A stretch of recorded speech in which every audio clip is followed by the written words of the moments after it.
की वीडियो में हमने बात करी थी 16 महाजनपद की। ये 16 महाजनपद कौन कौन से थे और इन 16 महाजनपद में सारे के सारे महाजनपद शक्तिशाली नहीं थे। इनमें कुछ ही शक्तिशाली थे जिनमें नाम आता है कौशल, मगध, वत्स और अवंती का आता है। लेकिन इनमें दो ही सबसे ज़्यादा शक्तिशाली थे, जो है मगध और अवंती। लेकिन आज हम बात करेंगे मगध राज्य की कि ये जो मगध राज्य था किस तरीके से एक विशाल साम्राज्य में परिवर्तित हो गया था। तो आइए हम बात करते हैं कि इन छोटे छोटे राज्यों में एकता का अभाव था।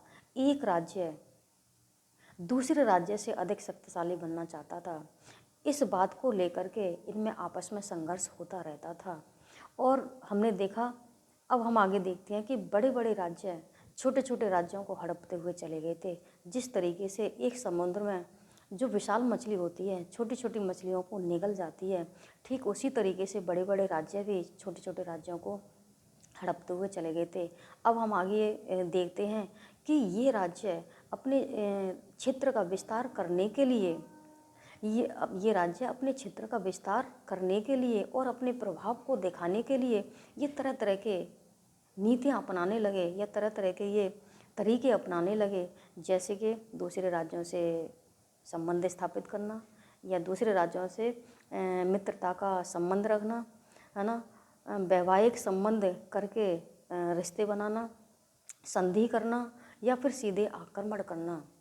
इस तरीके से उन्होंने संबंध बनाना शुरू कर दिया था। अब हम देखते हैं कि एक राज्य दूसरे राज्य में मिलते हुए चले गए थे।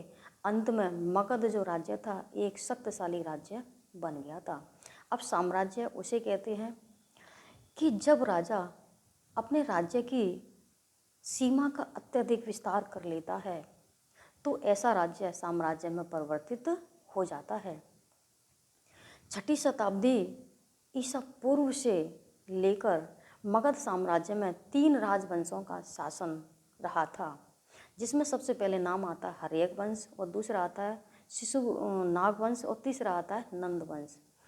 अब हम ये देखते हैं कि इन शासकों ने मगध साम्राज्य में लगभग 220 वर्षों तक शासन किया था और नंद वंश का जो अंतिम शासक था वो घननंद था और घननंद के शासन काल में ही सिकंदर ने भारत पर आक्रमण किया था।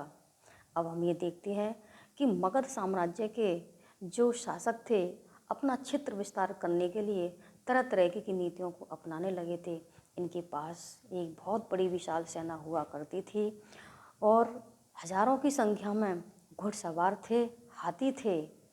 यही कारण था या यही कारण है कि एक मगध राज्य विशाल साम्राज्य में परिवर्तित हो गया था। इसी के क्रम में हम बात करेंगे हर्यक वंश की।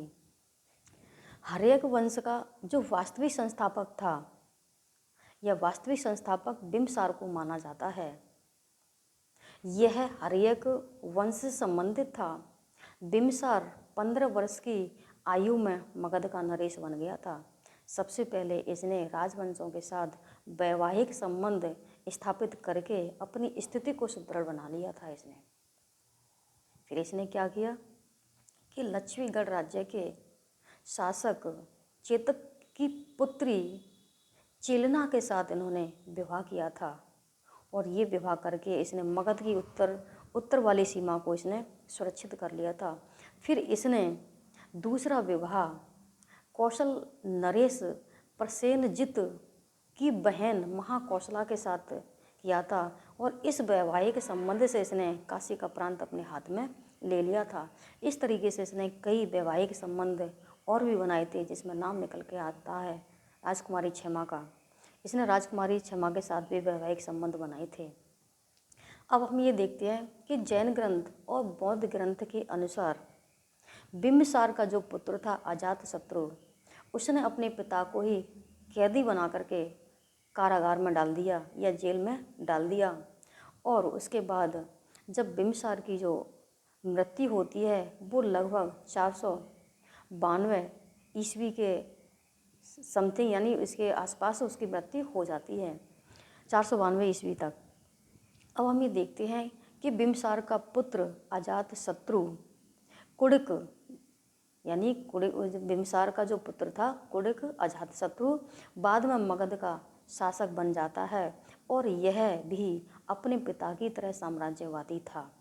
अब बाद में हम देखते हैं कि मगध का शासक अजातशत्रु और कौशल नरेश प्रसेनचित के बीच में संघर्ष की स्थिति पैदा हो जाती है, लेकिन बाद में इनके बीच में संधि हो जाती है, जिससे क्या होता है कि जो कौशल नरेश था, प्रसेनचित ने अपनी बेटी वाद्रा का विवाह अजातशत्रु के साथ कर दिया था।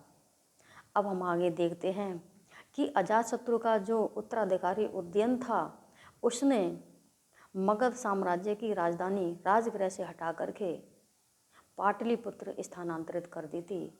इस तरीके से हम ये देखते हैं कि हर एक वंश में 7 राजाओं का शासन था, लेकिन इसकी वीडियो आगे की वीडियो में बताएंगे कि ये 7 राजा कौन कौन से थे।